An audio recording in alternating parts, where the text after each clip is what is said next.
marami na ang nakukuhang benepisyo sa gobyerno na siyang malaking tulong sa mga taong salat sa kabuhayan. Ngunit nagiging mainit din ito sa mata ng mga taong sakim.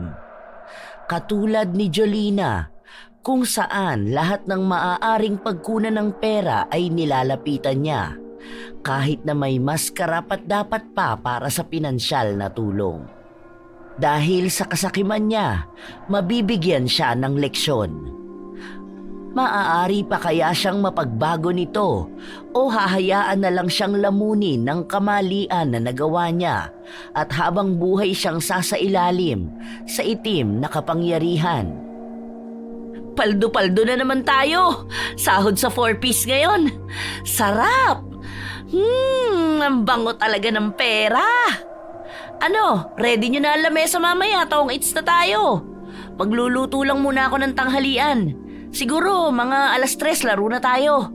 Kahit na anong oras nyo pa gusto, uubusin ko tong pera na to. Ipinapaypay pa ni Jolina ang pera na nakuha niya mula sa pinansyal na programa galing sa gobyerno.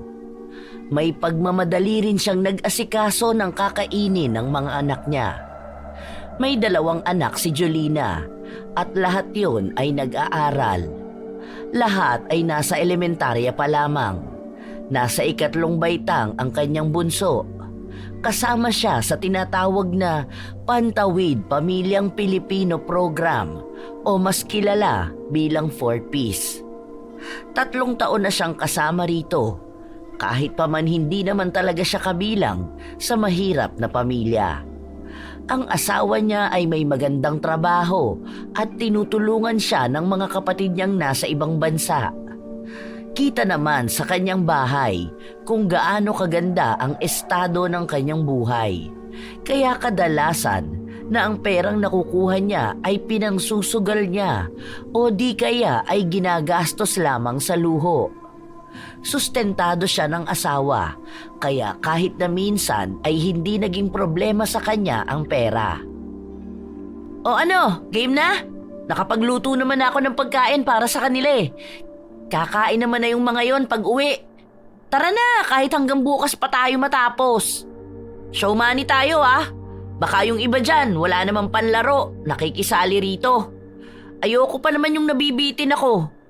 Siguraduhin nyo lang na kaya nyo ako sabayan ha. Habang binabalasa ang baraha, biglang dumating ang pamangkin niya. Panganay na anak ng kuya niya na nasa ibang bansa.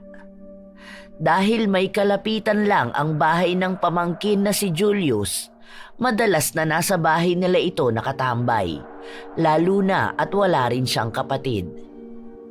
Tita, kanina pa po kayo hinahanap ni Manang Cecil. Andito lang po pala kayo. Kanina pa po ako pabalik-balik sa bahay. Mabuti na lang at nagtanong po ako kung nasan kayo.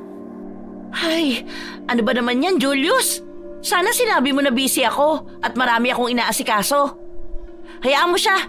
Ayoko mabadtrip at baka malasin lang ako sa pagsusugal ko. Umuwi ka na lang sa bahay. Kapag ando ng mga pinsan mo, sabihin mo na may merienda akong iniwan sa ref. Nakapagluto na rin naman ako ng ulam eh, kung sakaling gustong kumain ni Kira ng kanin. Ikaw rin, doon ka na sa bahay kumain, samahan mo muna sila. Bilisan mo na, umalis ka na rito. Huwag mo akong guluhin dito ah. Ang ganda-ganda pa naman ng laro namin.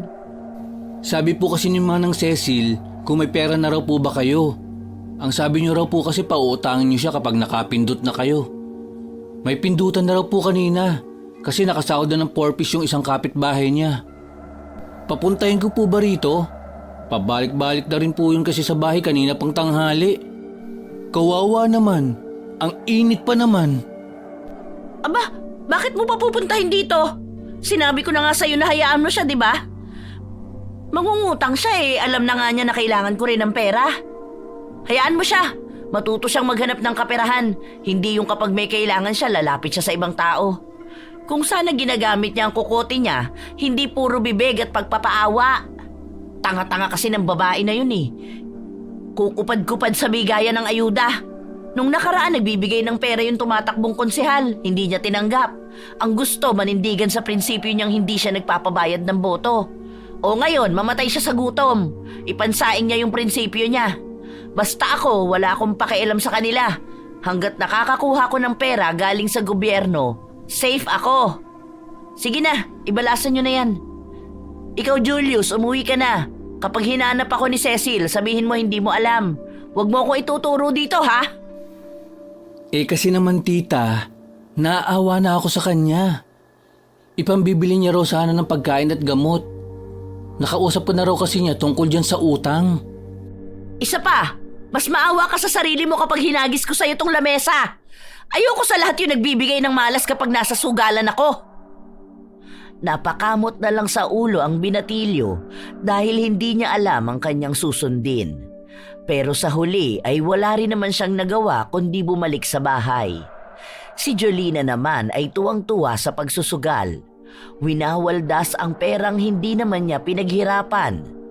Inabot sila ng madaling araw bago umayaw ang mga kalaban niya. Bad trip ah. Talo ako ng 3,000. Nadaya ata ako ng mga yun. Nagkakampihan sila eh. Paano na kaya gagawin ko nito? Ay sakto, may listahan ng mga watcher bukas. Magkakaroon na naman ng bigayan ng pera. Maaga na lang ako mag-aasikaso para mauna ako sa pila. Magkano rin yun ah? Nasa 3K din yun. Umuwi si Jolina na tanging barya na lang ang laman ng bulsa. Para bang baliwala lang sa kanya ang pera na nilustay niya sa sugal dahil hindi naman talaga yon galing sa kanyang dugot pawis. Sa paglipas ng mga araw, palaging nangunguna si Jolina sa bigayan ng ayuda. Madalas ay nasa unahang listahan ang pangalan niya. Kahit na hindi siya magpunta, may naglilista na para sa kanya, lalo pat may kapit din siya sa barangay. Habang nagpapahinga sa loob ng bahay si Jolina, narinig niya ang sunod-sunod na pagkatok sa kanilang pinto. Aba, sandali lang naman! Bakit kailangan pang kumatok? Sa susunod tumawag na lang ah! Anong kailangan mo? Ate Jolina, makikisuyo lang sana ako. Mangungutang ka ba? Hindi ako nagpapautang eh. Ayoko ma-stress pagdating sa singilan. Pasensya na, subukan mo doon sa iba. Hindi naman po tungkol sa utang. Gusto ko lang sanang sabihin na baka pwedeng ako na lang ang pumalit sa pangalan ng asawa mo. Para dun po sa tupad. Kasi napansin ko na 3 pangalan ang nakalista. Yung sa'yo, sa asawa mo at sa kapatid mo. Pero wala naman dito yung kapatid mo. At hindi rin naman po magagawa ni Kuya Bong na maglinis kasi po may trabaho siya. Nagbabaka sakali lang po ako kasi kailangan din namin ng pera. Bakit ka ba nakikialam? Sinisilip mo ba ang mga nakukuha ng pamilya namin? Aba, para saan pa? Kasama ka ba doon sa mga inggit na inggit kaya hilig manira ng kapwa? Hindi naman po yun ang ibig kong sabihin. Nagbabaka sakali lang ako. Galing kasi ako sa barangay at may nakapagsabi sa akin na ganun nga ang nasa listahan. Medyo unfair naman sa part namin yun, kahit ito lang po sana. Kasi nasa 4-piece ka naman po eh. May iba pang mga bigayan na kasama ang pangalan ninyo. Hindi! Ayoko ipalis ang pangalan ng kapatid at ng asawa ko doon. Ang galing mo naman! Sino ka ba para pagbigyan ko? Gusto mo lang akong utakan eh. Aba Maria, matanda na ako para lamangan mo pa. Hindi ko nakasalanan kung hindi ka napasama sa listahan dahil siguro hindi ninyo deserve yon. Ang sugapa mo naman kung pati to gusto mo pang alisin sa akin. Mahiya ka naman. Ang punto ko po rito, hindi naman po kasi nakakapaglinis ang asawa nyo. Paano naman po siya pipirma doon? Baka masayang lang din. Kaya nga po ako nagpunta rito para sana maging maayos ang usapan natin. Huwag naman po kayong magalit. Ang ayos ko naman pong humarap sa inyo. Ako na ang bahala doon. Nakakasira ka ng araw, alam mo ba yun? Doon ka na nga. Ayoko nakikipag-usap sa mga ganyan, lalo na sa mga hampas lupa na gaya mo. Ang kitid pa ng utak, hindi makaunawa ng kapwa. Diyos ko po, patawarin talaga.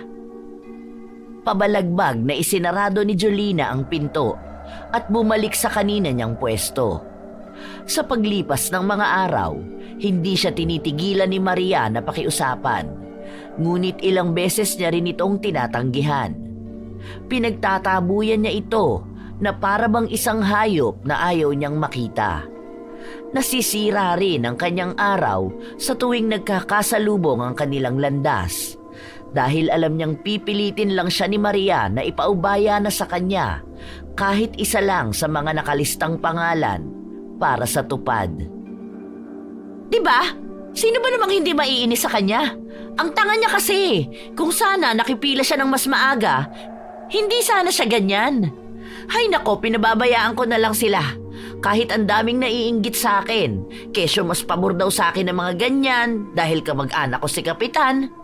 Ay ano naman? Kasalanan ko ba na kaming mga kamag-anak ang inuuna? Bakit kasi hindi sila magpapasok ng kamag-anak nila sa gobyerno? Sa bagay, sino ba naman boboto sa mga kamag-anak nila? Katulad lang din naman nilang mga dukha at walang alam. Hay, sumasakit lang ang ulo ko kapag iniisip ko. Pinakalma ng kumari niya si Jolina upang manahimik na ito sa pagsasalita dahil wala naman siyang ibang bukang bibig kundi puro Maria at pagyayabang sa mga ayuda niya. Maging sila ay nagsasaawa na sa kanya, ngunit tinitiis lang nila. Habang nasa labas sila ng bahay at nagpapahangin, napansin nilang palapit si Maria. Ilang hakbang pa ang layo niya, pero pinagsisigawan na siya ni Jolina. Ano? Kukulitin mo na naman ba ako? Tama na, please lang. Payout na namin, kaya manahimik ka na dyan sa kakakulit sa akin. Sa susunod kasi agapan mo, hindi yung para kang tood kung gumalaw. Gumamit ka nga ng utak at diskarte, ha? Bakit po kailangan niyo pang sumigaw? Wala naman po akong gagawin. Dadaan lang ako dahil pupunta ako sa tindahan. Sos, nagpapalusot ka pa. Alam ko naman na kukulitin mo na naman ako tungkol dyan sa tupad. Basta sinabi ko na sa'yong wala kang mapapala sa akin. Ang kapal naman ng mukha mo kung sa'yo ko ibibigay yun, kailangan namin ng pera. Kapag dating sa usaping pera, dapat wais ka. Hindi lahat ng tao madadaan mo dyan sa pagpapaawa mo. Makikiraan po muna. Sana tablang ka naman ng hiya, Maria. Hindi na kumibo pa si Maria dahil nakakaramdam siya ng panliliit. Maraming tao rin kasi ang nasa labas dahil naghihintay sila ng parating na ayuda. May mga hawak silang stab na mamaya lang din ay ibibigay nila sa mga opisyal ng barangay na magbibigay ng mga ayuda. Ano ba naman yan? Ang init-init na dito. Ang tagal pa magbigay ng mga yan. Hindi man lang inaayos sa mga trabaho nila. Oh, ayan na pala sila.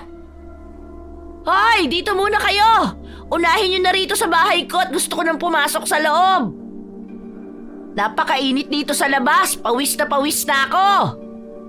Hay, ang lagkit ko na kahit bagong ligo ako. Galing pa namang abroad ang lotion na gamit ko. Pinagsisigawan ni Jolina ang mga taong nagbibigay ng mga ayudang nakalagay sa isang bag. Ngunit hindi siya pinakinggan ng mga ito dahil mas inuna nilang lapitan ang mga madadaanan nila. Dahil doon ay mas nanggalaiti sa galit ang ginang hanggang sa lapitan na siya ng dalawang namamahagi ng ayuda. Ibinigay niya ang 8 stab. Ano ba? Bakit ang babagal yung mamigay ng ayuda? Sayang lang ang pinapasahod sa inyo. Kung ganyan kayo kakukupad kumilos. Daig nyo pa mga pagong ah.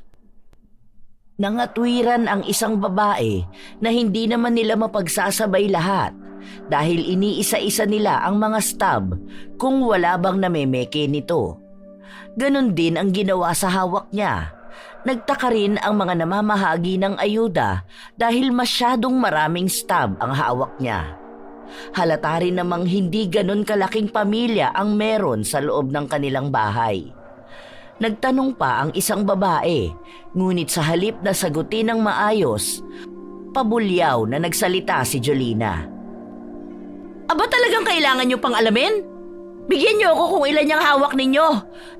Nakikita nyo na nga na hindi yan peke. Ano pa bang tinatayo-tayo nyo dyan? Trabaho nyo yung mamigay, hindi ang mag-imbestiga. Baka gusto nyo isumbong ko kayo kay Kapitan. Kamag-anak ko yon. Meron din kami mga kamag-anak na pulis at attorney. Alam nyo bang bawal sa batas itong ginagawa ninyo? Akin na, nasa na ba? Ang init na nga rito sa labas. Pinapainit niyo pa pati ang ulo ko. Napakamot na lang sa ulo ang dalawa habang pinagsisigawan sila ng ginang. Nagbigay sila ng 5 bag kay Jolina at sinabi na babalikan na lang ang 3 mamaya. Dahil yun lang ang nabitbit nila. Bakas din ang pagod sa kanila dahil ilang oras na silang naglilibot sa barangay upang mamahagi ng ayuda. Ay, hindi pwede yung ganyan. Sasama na ako sa inyo para makuha ko pa ang 3 bag. Niloloko nyo ata ako eh. Alam ko yung mga galawan nyo na yan. Kulang ang ibibigay nyo sa akin para iuuwi nyo ang sobrang ayuda. Sus! Baka naman karmahin kayo sa ginagawa ninyo. Nanlalaman kayo ng kapwa ninyo. Diyos ko, kabahan naman kayo sa ganyang gawain. Ang babata nyo pa naman. Pero ngayon pa lang pinapakita nyo na kung gaano kayo kagahaman. Naku, ganyan ang mga taong dapat iniiwasan eh. Matining ang boses ni Jolina at sumasabay pa sa init ng panahon ang mga salitang binibitawan niya. Upang matahimik na lang ang utak ng dalawa, ibinigay na nila ang hangad ng ginang. Matapos nun ay pumasok na rin siya sa loob ng bahay at inayos ang mga nakuha niyang ayuda. Pinagsama-sama niya ang mga bigas na nasa 24 kilos din, maging ang mga pagkain na kasama sa loob ng bag. Oh, tita, ang dami naman po niyan. Parang hinakot niya na lahat ng nasa sasakyan nila. Aba ganyan talaga dapat. Kulang pa nga yan ng 5. Hindi na kasi binigay sa akin dahil baka raw mahalata. Yung 2 ibinigay ko sa kumari ko, kaya ayan lang muna sa ngayon. Ang konti nga eh. Kaunti pa po pala yan? Paano naman po yung iba na isa lang ang nakuha? Masaklap, yung iba wala pa. Aba hindi ko na problema yun. Basta sa akin, kumpleto. Bilang ko yan ha, baka may mawalang biskwit dyan. Huwag kang kukuha dyan. Kinabukasan, nagbukas ng tindahan si Jolina at ibinenta niya ang mga ayuda na nakuha niya. Sinalansan niya ang mga pagkain para madali lang itong makita ng mga bibili. Tita, bakit binibenta niyo po yan? Di ba dapat libre po yan kasi binigay yan ng gobyerno? Huwag mo nga akong pakialaman, bata ka. Hindi ito libre. Sa panahon ngayon, wala na ang libre. Pinaghirapan ko rin niyang kunin. Ang galing naman nila kung makakalibre sila. Kasi narinig ko po na may mga hindi nakakuha ng ayuda. Ibigay mo na lang po yan sa kanila. Katulad doon sa kaklase ko. Ang dami po nila sa bahay tapos isa lang ang nakuha nila. Tapos, ikaw tita, ang dami-dami. Hindi naman lahat yan makakain. Tignan mo po yung sardinas. Hindi naman ganyan ang brand na kinakain nyo dito sa bahay. Hindi naman yan kumakain si Kira. Ibigay mo na lang po yan sa kanila. Kawawa naman sila. Mamaya, ma-expired lang yan. Masayang pa. Katulad po last year, yung mga noodles na bulok lang. Para sana po mapakinabangan pa ng iba, tita. Hindi ko problema ang mga problema nila. Hindi ako ang naghihirap, kaya wala akong pakialam sa kanila. Dapat maging mautak sila sa buhay. Kaya nga mahihirap pa rin sila hanggang ngayon dahil hindi nila ginagamitan ng diskarte ang mga bagay-bagay. Paano nga po sila makakadiskarte kung may mga nang-aabuso? Paano po magiging pantay-pantay ang lahat kung may mga gustong makalamang? Wala ka pa sa hustong edad para pangaralan ako. Mas matanda ako sa'yo, kaya wala kang karapatan na pagsalitaan ako ng ganyan. Aba, nagiging bastos ka na ah. Nangangatwiran lang po ako. Magkaiba po yun sa pambabastos. Kasi aanhin niyo naman po yung mga pagkain na yan. Magpapadala pa si Papa ng balikbayan box next week. Ang dami rin pagkain dun. Kaya tita, ibigay mo na po yan sa mga nangangailangan. Basta, dyan lang yan. O siya, ikaw na muna magbenta rito ha. Bantayan mo yung maigi. May pupuntahan lang ako. Kaperahan to, kaya hindi pwedeng baliwalain. Ano ba naman po yan? Naiiya naman po ako magbenta, tita. Alam naman nilang galing yan sa ayuda. Magsarado na lang po kayo. Aba, nagrereklamo ka pa ngayon? Sundin mo na lang kung anong pinag-uutos ko sa'yo. Hindi yung ang dami-dami mo pang sinasabi dyan. Nako, Julius, huwag mong painitin ang ulo ko. Minamalas mo ang araw ko. Kapag nagkaroon ng aberya mamaya ang kuhanan ko ng pera, nako, sinasabi ko talaga sa'yo. Sa'yo ko ibubunto ng galit ko. Umayos ka, ha? Walang nagawa ang binatilyo. Sinunod niya ang utos ng tiyahin. Inabot ng hapon si Jolina para makuha ang 5,000 ayuda galing sa programa na may kinalaman sa pagsisimula ng negosyo para sa mga ina. Pinaypay niya ang pera sa kanyang buong katawan bilang tanda na lalapitan pa siya ng mas maraming kaperahan. Habang naglalakad siya pauwi, nakita niyang paalis na si Maria sa tapat ng bahay nila. Nakita niya rin ang berdeng bag na pinaglalagyan ng ayuda. Malakas ang kutob niyang may laman yon, kaya nagmamadali siyang pumasok sa loob ng bahay. Hindi niya na rin nagawa pang pigilan si Maria dahil mas nauna niyang inisip ang mga natirang pagkain sa loob ng tindahan. Hoy, Julius! Ano yung nakita ko? Bakit may bitbit na ayuda yung babae na yon? Bumili ba yon? Nagbayad ba siya? Ibinigay ko po yun, ta. Naaawa po ako. Hindi pala sila nabigyan ng ayuda. Nakita ko marami naman po dyan. Tapos, may pasobra pang bigay si Kapitan. Dinala niya po kanina rito. Kaya nagbahagi na lang po ako sa iba. Isa lang naman po yun. Hindi naman siguro malaking kawalan para sa inyo. Libre niyo lang din naman po nakuha yan. Ang tanga mo talaga! Nilulugi mo ang negosyo ko eh! Hala sige, kunin mo yung binigay mo sa babae na yon. Naku, talagang nakakagigil kang pagbantayin. Pinapaaral ka naman sana, pero ang bobo mong umintindi. Matanda ka na, Julius. Ano ba naman yan? Aray po, tita. Huwag niyo naman po akong kurutin. Nasasaktan po ako. Isusumbong ko po kayo kay Mami. Kahit magsumbong ka sa nanay mo, siya pa ang magagalit sa kabobohan mo. Nakita mo ba? Ilang kilo rin ang nasa bag na yun. May mga kape at noodles pa. Magkano rin maibebenta yun? Tapos binigay mo lang ng ganon-ganon?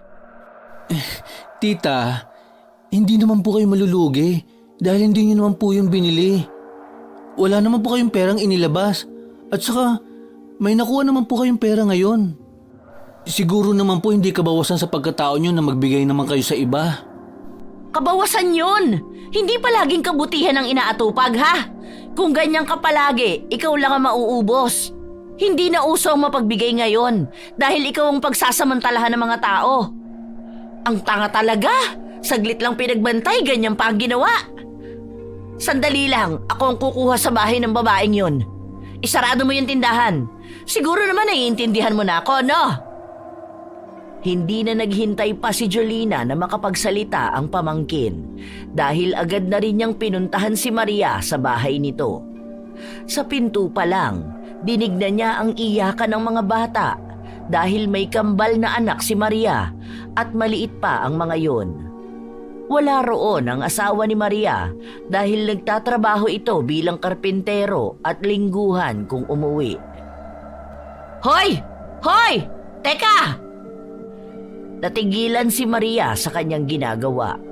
Akma na kasi niyang huhugasan ng bigas para makapagsaing na. Teka lang! Huwag mong isasaing yan! Ang kapal ng mukha mo! Sinamantala mo talagang wala ako sa bahay kaya nang hingi ka ng ayuda sa pamangking ko? Mukha ba akong politiko na kailangan magpalakas sa'yo? Akin na nga yan! Ate Jolina naman, isasaing na nga kukunin mo pa. Konti lang naman ito, para lang makakain na ang mga anak ko. Hindi pa kasi dumarating ang asawa ko kanina pa sila nagugutom. Wala rin naman akong pera para sana maipambili ng biskwit nila. Kaninang umaga pa ang huli nilang kain. Ay, wala akong pakialam kahit magutom ang mga batang yagit na yan. Akin na, ibalik mo yan dito sa plastic. Sa susunod, Maria, matuto kang dumiskarte, ha? Hindi yung aasa ka lang sa ayuda ng iba. Bawasan mo naman ang kakapalan ng mukha mo. Ibang klase ka na Masyado ka mapagsamantala ng kapwa mo. Kahit 2 takal na lang ate, kahit yung pansaing ko na lang ngayon. O kaya 1 takal, maglulugaw na lang ako.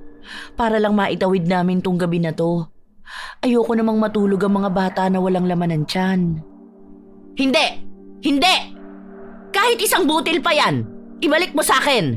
Nananamantala ka, tapos magpapaawa ka ngayon? Maging aral sa'yo tong ginagawa mo. Diyos na lang ang bahala sa'yo. Hindi pinakinggan ni Jolina ang pakiusap ni Maria. Kahit nadinig pa niya ang iyakan ng mga bata, inuwi pa rin niya ang bag na naglalaman ng bigas at ibang pagkain. Hindi siya nakaramdam ng kahit na kaunting awa. Nang makauwi siya sa bahay, pinagsabihan niya si Julius na wala siyang dapat na pakialaman sa mga ayuda at huwag na niyang uulitin ang pagbibigay sa ibang tao. Ay, grabe naman po kayo. Sana kahit yung bigas na lang na pangsaing ngayon ang binigay nyo. Tapos 1 sardinas. Para yun lang naman po. Tama lang yon. Para alam niyang masama ang ginagawa niya. Kapag kasi pinagbibigyan mo ang isang tao, masasanay yan. Kaya ikaw, huwag kang bigay ng bigay. Sa susunod na may makita akong nabawas dyan dahil bilang ko lahat yan, maski butil ng bigas, alam ko kung may nabawas, talagang isusumbong kita sa nanay mo. Nagiging magnanakaw ka na. Tita, hindi po yung pagnanakaw. Namimigay lang po ako. Sasabihin ko rin naman po sa inyo yun eh. Kaso, inunan nyo na po ang galit. Tapos, ang nakakahiya pa, pinuntahan nyo pa siya sa bahay nila. Walang nakakahiya sa ginawa ko. Siya ang dapat na mahiya. Hindi siya dapat ganun umasta, kahit na nagugutom na ang pamilya niya. Alam niya kasi na mabait ka eh. Kaya sa'yo siya lumapit. Kung sa akin yan, baka mas masasakit na salita pa ang narinig niya. Yun na nga po eh. Kasi ganyan kayo magsalita. Tapos, hindi nyo rin naman tutulungan. Ay, gabi na, Julius. Bakit gusto mo pang maubos ang oras natin sa pagtatalo na to? Hindi ka naman mananalo dahil bata ka lang. Mas may alam ako sa'yo pagdating sa buhay, kaya manahimik ka dyan. Natapos ang gabi nila, na panay bunganga ni Jolina ang naririnig. Maging ang mga anak niya ay pinagsabihan niyang wala ni isa sa kanila ang maaaring gumalaw ng ayuda at tanggihan nila ang sino mang manghihingi sa kanila. Hanggang kinabukasan ay hindi tumitigil si Jolina sa pagbubunganga. Umuwi na lang muna si Julius sa bahay nila dahil nananawa na siya sa boses ng tiyahin. Habang nagpapahinga si Jolina, napansin niyang dumaan ang kanyang kumare.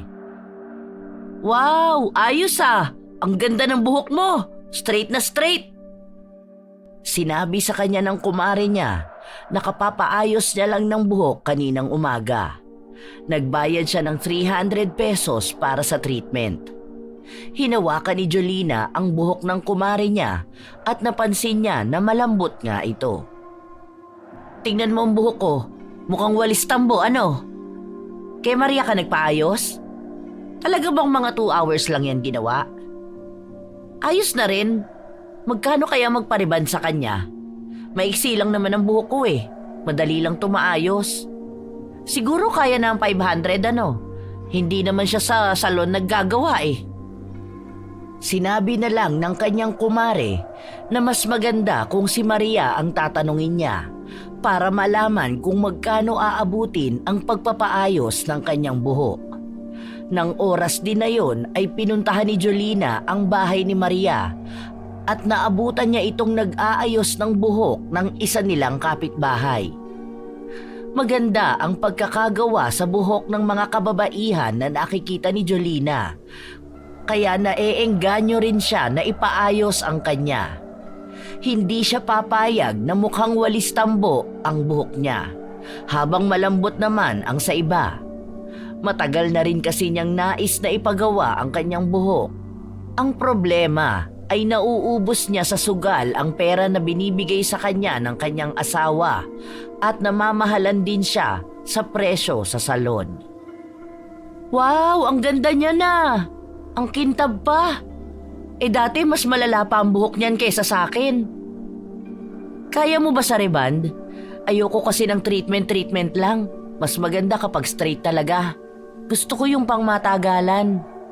Kaya ko naman pero magpapahinga muna ako.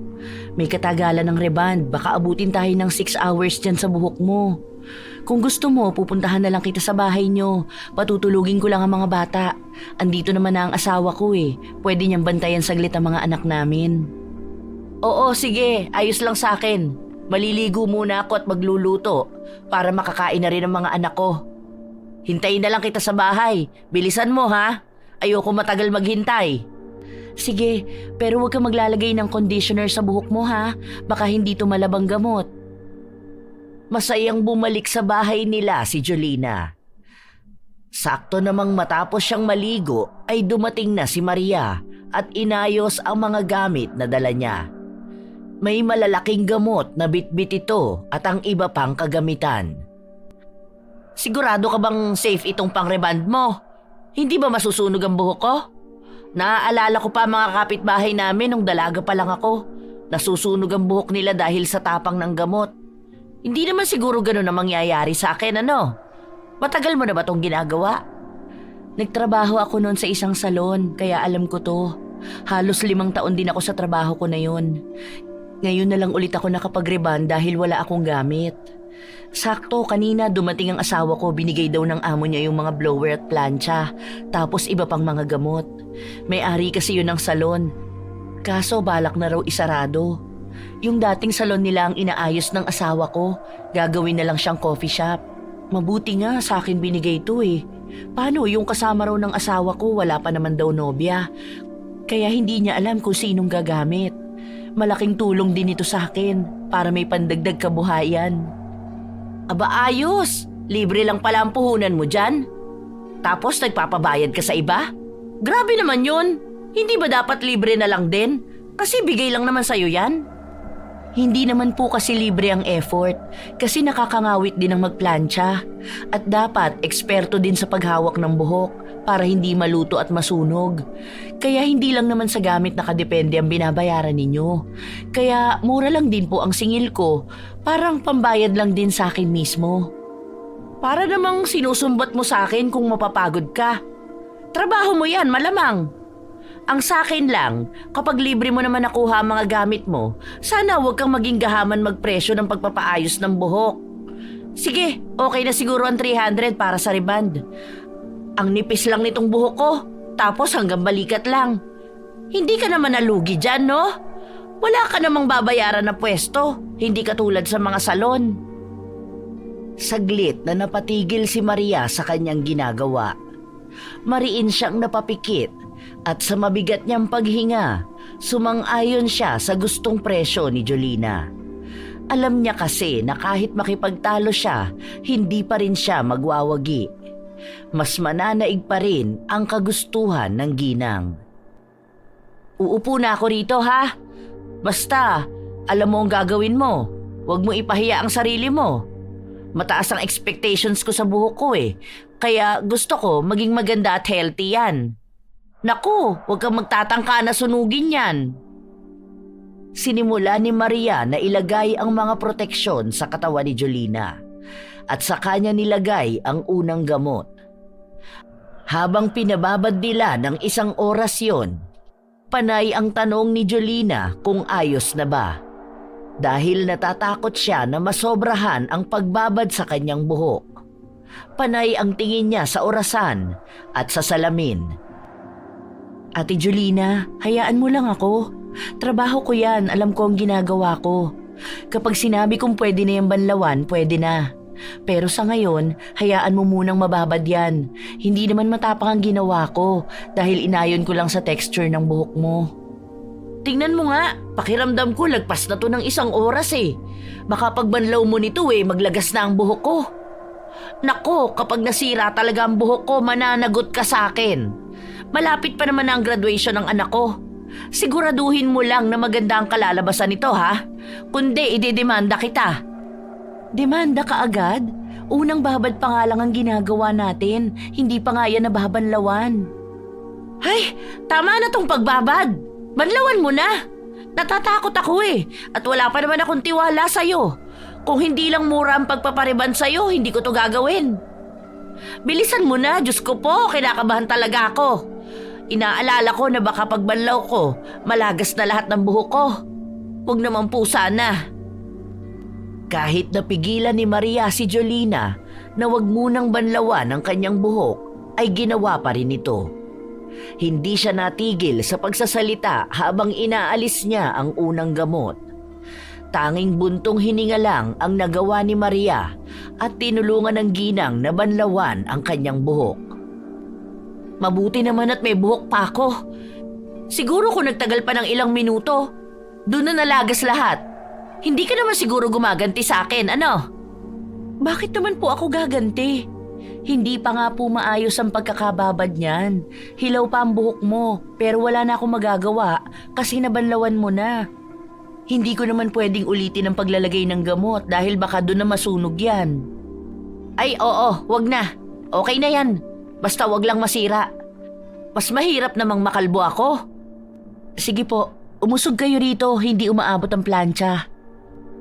Oh, dahan-dahanin mo ang pagpaplantsa mo sa akin ha? Baka mamaya mapaso mo ang anit ko. Ang tenga ko, tingnan mo maayos ba ang nakatabing. Double check mo muna, huwag kang basta lang gumalaw dyan. Siguraduhin mo munang safe ang kliyente mo. Siguro kung nasa salon ka, baka nawalan ka na ng trabaho dahil sa dami ng reklamo sa'yo. Alam ko po ang ginagawa ko. Ilang taon ko itong trabaho. Hindi ko naman nakakalimutan to. Hayaan mo lang po ako kasi ako ang gumagawa sa buhok nyo. Kahit nung nagtatrabaho ako sa salon, wala akong reklamo na natatanggap. Hinahanap pa nga ako ng mga customer dahil ako ang nirerekomenda sa kanila. Sus! Malamang yan ang sasabihin mo. Kwento lang naman eh. Wala naman akong kakilala na naging kliyente mo kaya bakit ako maniniwala sa'yo? Ganyan naman ang sinasabi ng karamihan para magtiwala sa kanila. Itanong niyo po sa mga kakilala niyo rito. Alam po nila na magaan talaga ang kamay ko. Dahil sa ingay nila, tumayo si Julius mula sa pagkakahiga niya sa duyan at lumapit sa kanila. Tita, ang ingay mong ayusan ng buhok. Kung ako yan, papasuin talaga kita. Hindi ka nalang manahimik. Kanina pa po ako inaantok, hindi ako makatulog sa boses mo. Panay ka po reklamo eh. Kahit nasa salon ka po, kung ganyan ka, baka hindi po nila ayusin ang buhok mo. Aba bastos na bata to. Hindi ko naman sinabi na diyan ka sa duyan matulog. Akala ko ba umuwi ka sa inyo? Bakit nandito ka pa? Diyan ko nga po gusto dahil mahangin. At tutulungan ko si Ate Maria kapag babanlawan na po ang buhok mo. Kasi nga, kapag nagplantsa na siya, bawal na mabasa ang kamay niya. Baka mapasma po siya. Ganyan po kasi yung kay Mami nung nakaraan. May pumunta po sa bahay na nag-ayos ng buhok niya. Nagpatulong po sa akin na magbanlaw. Hayaan mo siya. Trabaho niya yan. Binabayaran siya para gawin yan. Masyado ka matulungin. Umuwi ka doon sa inyo kung ayaw mo mainitan dito at kung ayaw mong marinig ang boses ko. Hindi na po. Dito na lang po muna ako. Basta, huwag ka na lang pong madaldal. Katulad nga po ng sinabi nyo, trabaho ni Ate Maria yan. Kaya hayaan mo po siyang gawin. Hindi yung panay po kayo comment. Hindi nyo rin naman po alam paano mag-alaga ng buhok. Matapos lang ako rito. Yung bibig mong paplantsahin ko. Hindi nakinig ang pamangkin niya. Bumalik ito sa pagkakahiga sa duyan at nakatingin lang kung paano inuunti-unti ni Maria na plantsahin ang hibla ng buhok ni Jolina. Maayos naman siya magtrabaho. Hindi masakit sa ulo, pero sadyang marami lang reklamo si Jolina. May iba pang mga kapitbahay na lumapit sa kanila at nakikipagkwentuhan kay Jolina. Kaya naging dagdag pahirap yon kay Maria. Ate, wag mo masyadong igalaw ang ulo mo. Iuusog ko rin tong electric fan dahil hinahangin ang buhok, nahihirapan ako. Nagbubuhol-buhol siya. Tapos wag kang lingon ng lingon. Diyan mo lang ipaling ang ulo mo. Baka kasi hindi ko maayos ang pagpaplantsa at may makaligtaan ako. Mamaya hindi pa maging maayos ang resulta nito. Naiinitan ako tapos aalisin mo ang electric fan. Anong gusto mo, pawisan ako rito? Ikaw ang mag-adjust, hindi ako. Saka nakikipag-usap ako sa mga kumari ko. Oh. Anong gusto mo, hindi ako lilingon? Alam mo, Maria, ikaw na nga lang ang binabayaran, ikaw pa ang panay reklamo. Daig mo pa nagtatrabaho sa salon na. Matuto ka naman mag-adjust. Napailing na lang si Maria dahil sa mga salitang binitiwan ni Jolina. Hanggang sa natapos siya sa unang plancha. Nakaramdam siya ng ngawit dahil masyado talagang malikot ang ulo ng kliyente niya. Inilagay na niya ang pangalawang gamot. Binanlawan sa tulong ni Julius at ang huling pagpaplantsa sa buhok ni Jolina. Ilang araw bago ko tumanlawan? 3 ba? Pwede ko bang ipitan yan kapag naiinitan ako? Masyado pa namang mainit ang panahon ngayon. Opo, sa pangatlong araw banlawan nyo tapos puro conditioner lang muna ang gamitin nyo. Huwag muna kayo magsha-shampoo. Sana kung maiiwasan na huwag munang ipitan lalo na kung mahigpit. Kasi baka masayang lang ang pagpapariband nyo. E di magkakaroon naman ng balakubak ang ulo ko kapag walang shampoo. Paano naman yon? Baka nakakadiri naman. Maganda nga ang buhok ko, namumuti naman sa balakubak. Baka naman pwede mag-shampoo, gawa-gawa mo lang na bawal. Yung sa kakilala ko nga unang araw lang ng reband niya binanlawan na, tapos nag-shampoo siya, maayos naman. Siguro nasa gumagawa lang yan. Kung magaling ka talaga, pwede rin yung ganon. Mga 1 buwan lang naman kayong hindi gagamit ng shampoo at sa anit nyo lang gagamitin. Tapos yung conditioner nyo, dapat sa laylayan lang ng buhok para hindi mag-dry. Imposible naman po ata yung sinabi nyo na 1 araw lang. Kahit sa mamahaling salon kayo magpunta, walang ganon. So paano? May chance na kapag binanlawan ko to magdadry? Aba, nalugi naman ata ako. Baka mamaya mga 2 months lang itagal ng reband ko. Hindi ba dapat mga 1 year ito? Nakadepende kasi yan sa pag-aalaga ng buhok mo. Kung hindi mo nga alagaan, malamang mabilis lang na masisira. Kahit saan ka naman magpaayos ng buhok, ganun ang sasabihin nila. Inayos ko na po, kayo na lang ang mag-maintain. Nakakadismaya naman, mukhang nasayang lang ang 300 ko dito Tapos babalik lang din pala sa dati. Kaya wala akong tiwala sa mga home service na reband, tapos kuryente ko pa ang gamit. Wala, nadaya ako. Aray ko! Napaso ang anit ko, oh. Ano ba naman yan, Maria? Hindi ka nag-iingat. Ang sakit! Napatayo si Jolina sa kinauupuan niya at napaatras naman si Maria sa gulat. Baka sa mukha ng ginang ang inis dahil sa naramdaman niya. Ay, sorry te, gumalaw ka kasi. Hindi naman dumikit yung usok yun ng plancha, umabot sa anit mo. Ang sabi ko kasi huwag ka munang lingon ng lingon, nahihirapan akong kontrolin. Hindi dumikit? Tanga ka ba? Ako ang nakaramdam kaya alam kong masakit. Kung ikaw kaya ang pasuin ko. Aray ko po, mukhang magsusugat to Bilisan mo nga dyan, nakakabwisit ka. Ayusin mo ang trabaho mo. Hindi ako mag-aaksaya ng 300 para lang masaktan. Hindi ko sinasadya, te. Patapos na ako. Huwag ka na lang masyadong malikot. Baka mapaso ka ulit. Tanga-tanga! Nakakainis! Kinapa ni Jolina ang napaso niyang anit. Pakiramdam niya ay nagtutubig yon. Natapos sila noong medyo nagdidilim na ang kalangitan. Wow! Ang ganda pala niyang buhok mo, tita. Mukha kang bumata ng 5 taon. Ang galing talaga ni Ate Maria. Deserve niyang may dagdag na bayad. Manahimik ka nga dyan, Julius. Paano ko dadagdagan ng bayad sa kanya? Pinaso niya nga ang anit ko. Ang sakit kaya? Eto, 250 na lang. Bayad mo pa sa pinangmerienda ko sa yung biskwit kanina. Tapos doon sa tubig na malamig. Galing sa rep yun, kaya gumastos ako ng kuryente.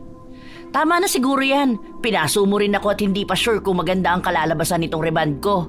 Kapag ito pangit after 3 days, ibalik mo yung binayad ko, ha? Grabe ka naman, tita. Hindi ka na naawa. Ilang oras niya yung ginawa, tapos babaratin mo pa. Wala ka naman makikita na kaya mag-reband ng ganyang kamura. Ang pangit pa ng buhok mo kanina. Mukhang walis tambo. Tapos ngayon, shiny na. Kawawa naman yung tao.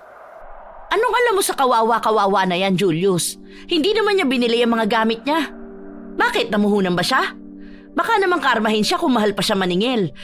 Kahit alam naman niyang bigay lang yung mga gamit niya. Sige nga, kapag ba nakatambay lang siya dyan, makakahagilap pa siya ng 250. Okay na to, te. Salamat. Alam ko, matutuwa ka sa kalalabasan ng buhok mo sa mga susunod na araw. Ibigay mo na lang din po yung mga biskwit doon sa loob. May mga pinadala po si daddy sa akin, di ba? Ayoko naman po nun eh. Ibigay mo na lang po para sa mga anak niya. Huwag mong pakialaman yon, ibebenta ko yon. Anong pamigay-pamigay? Nagbayad na nga ako, gusto mo pang dagdagan? Hindi na, salamat na lang. Okay na tong 250 sa akin, makakabili na rin to ng gatas. Aba talaga magpasalamat ka pa dahil binayaran pa kita? Umalis na rin kaagad si Maria at hindi na nilingon pa ang lokasyon ng bahay ni na Julina. Si Julius ay kanina pa nagsasabi sa kanyang tiyahin na sana ay naawa naman siya sa ginawa niya kay Maria. Ngunit pinagalitan lang siya at sinabi na masyado pa siyang bata kaya hindi niya pa alam ang mga nangyayari sa paligid. Hindi makakabuti sa kanya kapag palagi siyang mabait.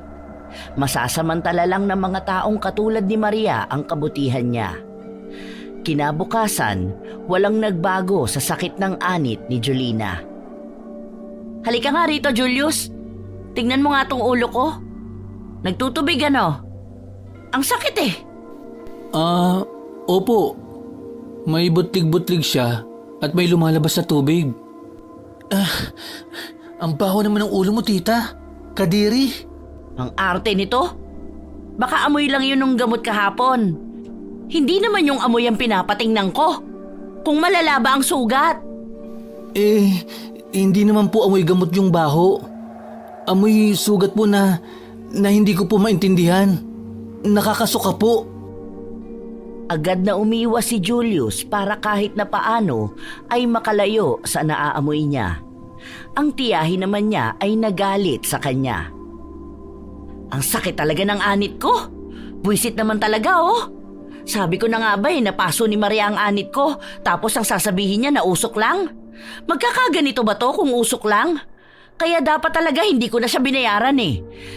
Ang laki ng perwisyo na nagawa niya sa akin. Kumuha ka nga ng gamot doon at lagyan mo tong ulo ko. Ayoko po.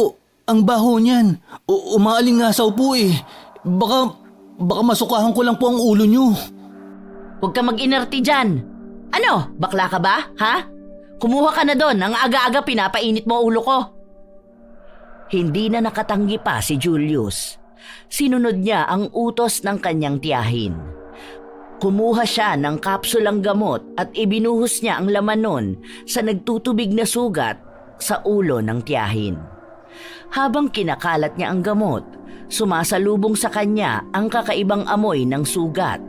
At dahil katatapos lang kumain ng bata, naisuka niya ang mga kinain niya sa ulo ng kanyang tiyahin. Ay! Buwisit ka talaga, Julius! Bakit mo sinukahan ang ulo ko? Tanga mo talaga! Nakakadiri ka! Ano na gagawin ko ngayon? Maliligo ako kahit na hindi pa pwedeng basain ang buhok ko? Nakakainis! Sinabi ko naman po kasi sa inyo na hindi ko po kaya eh. Dahil sobrang baho po talaga. Nag-iinarte ka lang eh. Hay nako! Bakla ka talaga! Walang pagpipilian si Julina kundi ang maligo dahil puno ng suka ang kanyang ulo. Habang tumatama ang tubig sa kanyang anit, para bang nasusunog ito. Kaya mabilisan lang din siyang naligo upang palagyan ulit ng gamot ang ulo niya. Pero habang nagpapatuyo siya ng kanyang buhok, nakapa niya ang kanyang anit na may mga sugat pa. Hoy, halika nga rito, Julius. Tingnan mo nga ang ulo ko. Parang may nakakapa ako eh. Ayan. Parang may gumagapang. Tingnan mo, baka may naiwang dumi. Ayoko nga po, tita. Tawagin ko na lang po si Kira para siya ang tumingin dyan. Feeling ko po, masusuka po uli ako eh. Tumakbo si Julius para tawagin ang pinsan niya. Lumabas din naman kaagad si Kira ng kanyang kwarto at nilapitan ang ina. Nang unang hawi niya sa buhok ay napasigaw siya. Ano ba? Bakit ka ba sumisigaw, ha? Diyos ko naman, kayo mga kabataan masyadong maaarte. Pinasilip ni Kira ang pinsan sa ulo ng ina. Doon nalaman ni Julius kung bakit bigla na lang sumigaw ang pinsan. Yak! Ano yan, tita? May uod na lumalabas sa ulo mo. Maliliit lang siya as in. Nakakadiri naman yan. Ano bang pinagsasasabi mong bata ka? Bakit naman uuuri ng ulo ko? Baka sasuka mo yan kanina. Tanggalin mo nga. Sinubukan ng dalawa na tanggalin ang maliliit na uod. Ngunit mas dumodoble ang dami nito at dahil na rin sa mabahong amoy, ilang beses silang nasuka at hindi na nila ulit nilapitan ang ulo ni Jolina. Sa galit ng ginang, pinagalitan niya ang dalawang bata. Matapos nun ay sumugod siya sa bahay ni Maria para ireklamo ang nangyari sa kanyang anit. Alam mo ba nangyayari sa akin? Buwisit ka, halatang hindi ka marunong magreband. Nagkasugat lang ako. Dahil dyan sa 250 na yan, ang laking perwisyo mo sa akin. Kailangan ko pa magpunta ng doktor para lang maipagamot ko to. Sagutin mo ang gastusin ko, ha? Bakit kailangan kong sagutin? Hindi ba kaya mo naman na yan? Lalo na at ikaw rin naman na may kagagawan yan. Marami ka naman kamong napagkukuhanan ng pera. Lapit ka na lang sa mga ayuda o kaya mga politiko na nagbibigay ng medical assistance. At talagang namimiloso po ka pa? Siguro dahil sa inggit mo kaya mo ako ginanito. Ano? Sabi na pakitang tao lang yung murang serbisyo mo ng reband. Sana, karmahin ka dahil dyan sa masama mong ugali. Kung nakakarma ang mga taong may masasamang ugali, siguro dapat tanungin mo ang sarili mo kung kasama ka na ba sa mga nakakarma. Huwag mo isisi sa akin ang mga nangyayari sa'yo. Sige, maging masaya ka ngayon dahil sinasabi ko sa'yo, sa oras na maging maayos ako, gagantihan kita. Sa'yo na yan 250 na bayad ko para sa buhok kong sinira mo. Animal ka talaga! Galit na bumalik si Jolina sa kanilang bahay. May mga kakilala siyang nasasalubong pero nilalayuan siya dahil may mga likidong tumutulo galing sa kanyang ulo. Kapag nadadaanan niyo ng hangin ay nangangamoy malansang sugat. Sinubukan ni Jolina na gamutin ang sugat sa anit. Pinaligo na rin niya ang mga erbal, naglagay ng mga pamahid at nagpunta sa doktor. Ngunit walang nagbago. Ano kayang nangyayari sa akin? May mga maliliit na uod na lumalabas tuwing 8:00 ng umaga. Tapos sobrang hapdi pa ng anit ko. Parang minuminuto na papaso. Ay, buwisi talaga.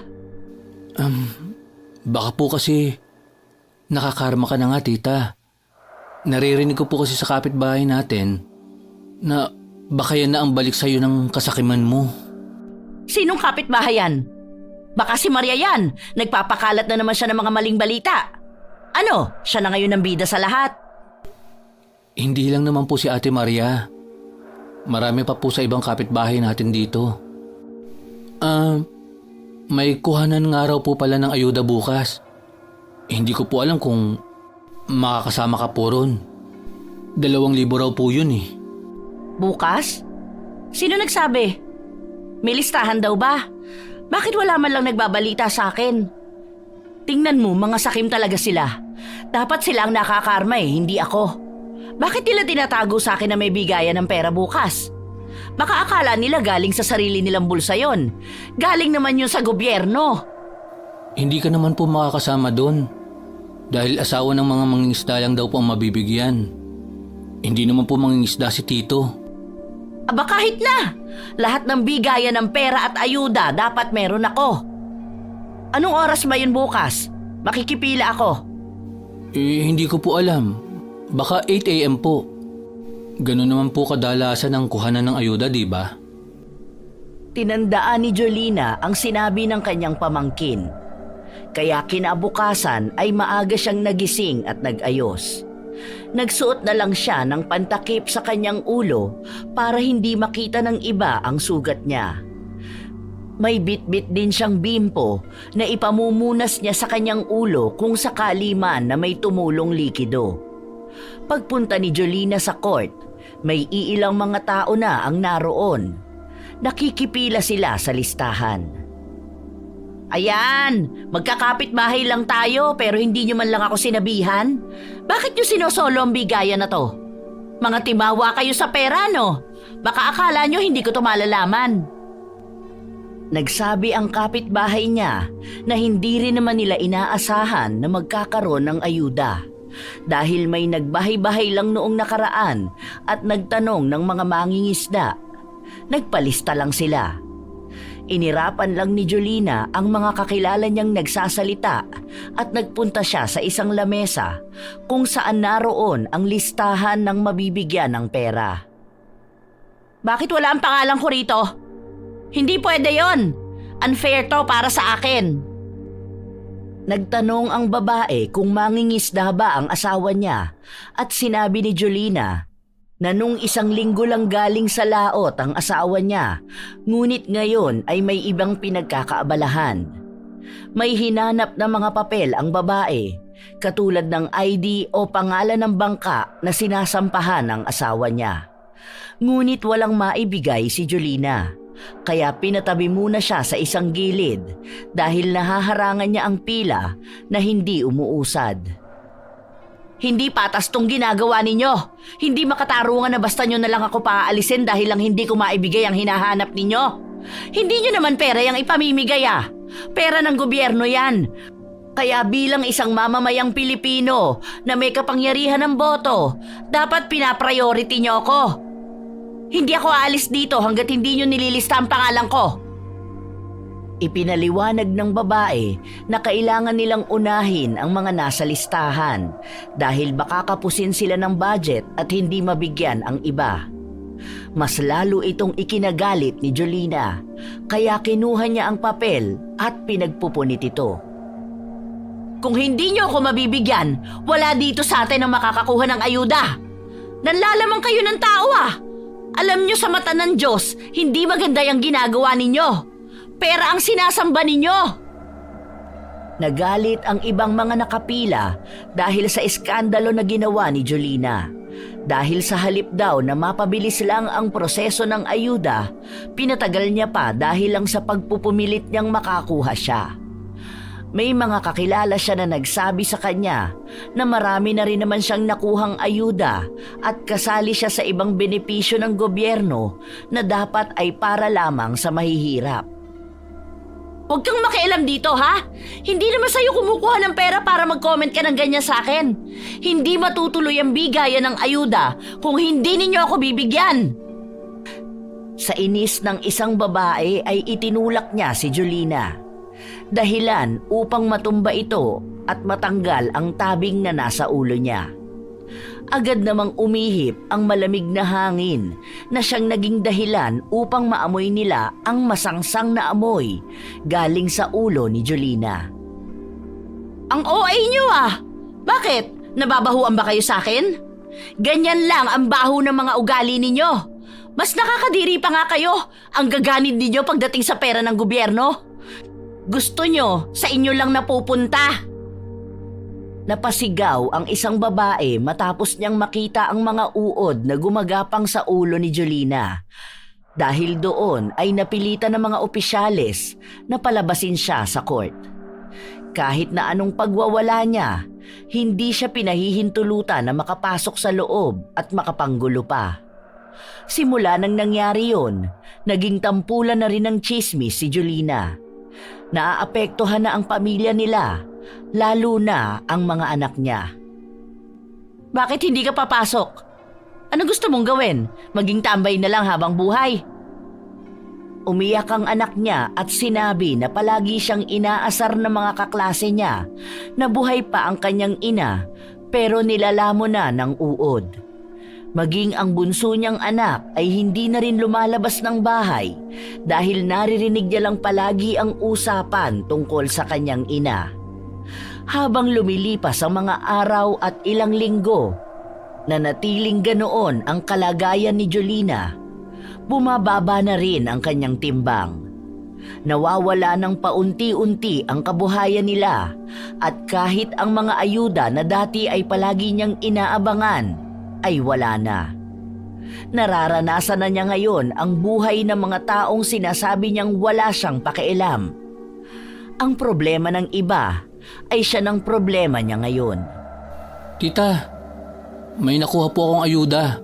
Ito po isa. Ito yung utos sa akin ni Tito. May nagbigay raw ng isang stab sa inyo. Buwisit talaga? Sinasamantala ng mga walang hiya ang kalagayan ko. Bakit pa kasi nagkaganito ang buhok ko? Sa halip na maging maganda, naglalagas na ngayon. Nakakalbo na ako. Mas lalong nakikita ang nakakadiring sugat sa anit ko. Lahat talaga to kasalanan ng walang yang Maria na yun eh. Siguro, masaya na siya ngayon sa nakikita niyang kalagayan ko. Buwisit! Buwisit! Pinagsisipa ni Jolina ang mga gamit na nasa harapan niya. Sinubukan niya rin na magpunta sa doktor pero walang nagbabago sa sugat niya. Ayaw niyang gumastos ng mas malaki kaya hindi niya sinunod ang payo ng doktor na operahan ang kanyang ulo. May takot din siyang nararamdaman. Ilang buwan ang lumipas, bakasyon na ng mga bata at mas maraming kaganapan sa buhay nila. Ngunit palagi lang siyang nagtatago sa loob ng bahay. Paminsan ay nasa labas siya upang magpahangin, ngunit ang mga dating kumare kung ituring niya ay iniiwasan na rin siya. Napaka-aarte naman ng mga to. Akala mo naman kung sino sila? Kung nakakahawa lang sana tong sakit ko, lahat sila binigyan ko na. Kung makaiwas sa akin, akala mo kung sinong malilinis? Ngayon lang naman inuuod ang ulo dahil sa punyetang sugat na kagagawa ni Maria. Siguro expired na yung ginamit niyang gamot sa akin.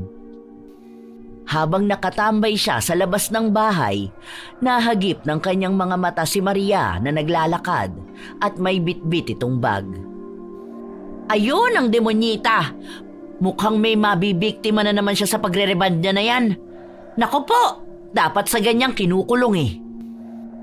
Hindi na kailangan pang tawagin si Maria dahil kusang lumapit sa kanya ang babae. May ngisi pa sa labi nito habang pinagmamasdan ang halos makalbo ng ulo ni Jolina. Ang ganda ng buhok mo ngayon ah. Mukhang bilang na lang sa daliri kung ilan ang natitira. Gusto mo ba ng treatment? At talagang nagawa mo pang mang-ines ha? Natutuwa ka na yung kliyente mo nagkaganito ang buhok dahil sa'yo. Sana hindi na lang ako nagpareband sa'yo eh. Sana makakuha rin ng leksyon ng mga taong lalapit sa'yo. Mura ka nga maningil. Malaki naman ang magiging epekto sa isang tao. Sa katunayan, ikaw lang naman ang nagkaganyan. Tingnan mo nga ang mga buhok nila. Maaayos at magaganda naman. Baka naman kasi dahil hindi sa reband. Baka dahil sa masamang ugali mo. Wow! Ako masama ugali? Kailan pa naging masama ang ugali ko, Aber? Isipin mong maigi, dahil kung hindi masama ang ugali mo, sana may mga taong gustong tumulong sa'yo. Masyado ka kasing sakim, Ate Jolina. Gusto mo lahat ng bagay mapupunta sa'yo. Kailangan palagi kang lamang sa lahat. O, ayan, ikaw na ang lamang sa lahat. Sa'yo na lang napunta ang mga kamalasan sa buhay. Gusto mo ikaw palagi ang nangunguna at bida, hindi ba? Ngayon, nararanasan mo nang maging bida sa lahat. Ang sasaya ninyo ngayon, palibasa, mga timawa kayo sa ayuda. Yung dapat na sa akin, napupunta na sa inyo. Sige lang, magpakasaya lang kayo dahil kapag nakarecover ako, mababawi ko rin lahat yan. Sige, yung mga bigas na nakukuha ninyo, lamunin ninyo lahat yan. Kaya hindi ka gumagaling eh.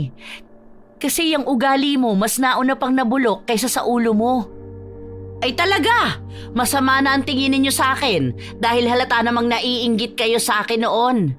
Kasi mas marami akong ayuda kaysa sa inyo. Kasalanan ko bang mas maagap ako kaysa sa inyo, ha? Siguro hindi sapat yung nararanasan mo para ma-realize mo ang mga bagay-bagay. Tama lang yan, panghabang buhay mo na lang yung pagdusahan. Dahil hanggat hindi nagbabago ang ugali mo, hindi magbabago ang kalagayan mo. Hindi na naghintay pa si Maria na makapagsalita ang kausap. Mas lalo lang nabubuo sa kanya ang galit. Si Jolina naman ay wala pa ring pakialam. Ngunit nang makaalis na si Maria, napasigaw siya dahil sa sobrang sakit ng anit niya. Julius! Julius! Halika rito, Julius! Ano pong nangyayari, tita? Bakit po kayo sumisigaw? Ha? Hala, ano pong nangyayari sa anit nyo? Grabe, ang lalaki at bubuong nana ang lumalabas. Parang sinusunog ang anit ko. Diyos ko po, ano bang nangyayari sa akin? Bakit ba ganito? Humingi ka ng tulong, hindi ko na to kaya. Agad na itinakbo ni Julius ang tiyahin sa ospital upang maagapan ang sakit na nararamdaman. May ginawa ang mga doktor sa kanyang sugat. Tinurukan din siya ng mga gamot. Ngunit lahat yon ay inilabas lang din ng tubig na galing sa kanyang anit. Hindi na napigilan ni Jolina ang maiyak dahil walang kahit na anong bagay ang kayang magpagaling sa kanya. Pakiramdam niya ay unti-unti na rin siyang nilalamon ng kamatayan. Ngunit pinahihirapan muna siya. Simula noon, hindi na nawala ang sakit sa kanyang anit kahit na lumipas ang ilang linggo. Nakaratay na lang siya sa kanyang higaan, hindi na niya magawang makatayo. Ang mga anak niya ang nag-aasikaso sa kanya sa tulong din ni Julius. Ano kaya ang nangyayari sa akin? Bakit ako pa ang nagkakaganito? Bakit sa akin pa? Pwede namang ibigay ang problema na ganito sa ibang tao. Baka po kasi kailangan nyo na rin magkaroon ng pakialam sa iba. Baka kapag sa iba po nangyari yan, ang sasabihin nyo lang, hindi nyo na problema yan. Ngayon na problema nyo na yan, baka maunawaan nyo na rin po yung ibang tao. Hindi man po kaparehas ang sitwasyon nyo, pero mauunawaan nyo po na lahat ng tao ay may kanya-kanyang pinagdaraanan. Hindi kumibo si Jolina. Nakatitig lamang siya sa kisame habang iniisip ang mga sinabi ng kanyang pamangkin. Doon lang bumalik sa kanyang isipan ang mga ginawa niya. Hindi niya mawari kung paanong sa ganitong kalagayan niya pa mapagtatanto na siya ang tunay na naging sakim. Wala siyang pakialam sa paghihirap ng iba, basta siya ay masaya. Sa paglipas ng mga araw, naubos na ng tuluyan ang buhok ni Jolina. Ngunit walang nagbabago sa mga sugat niya. Pinapaliguan na siya ng pinakulong erbal. May mga pinapahid din na galing sa doktor. Ngunit mas lalo lang lumalala. Kahit na ano pang gawin niyang paggagamot, mas nagiging masakit sa pakiramdam. Tita, may pindutan daw po ng porpoise ngayon. Ako na lang po ba ang pipindot? Nasaan po ba ang ATM? Huwag mo na munang pakialaman yan. Hindi ko yun kukunin dahil ipapalipat ko na lang yun sa pangalan ni Maria. Oh? Bakit naman po? Bigla naman po kayong bumait. Baka mamamatay ka na po. Nagtataka lang po ako.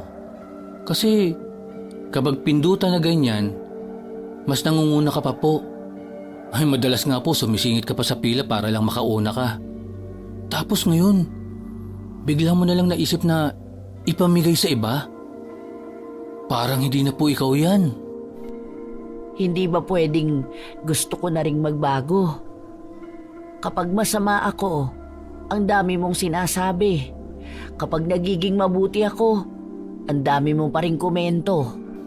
Nakakatuwa naman po ang bagong mindset nyo. Mukhang malaking tulong ang pagkakalbo nyo para matauhan kayo sa mga ginagawa nyo. Nakakapagpabago po pala yan ng ugali.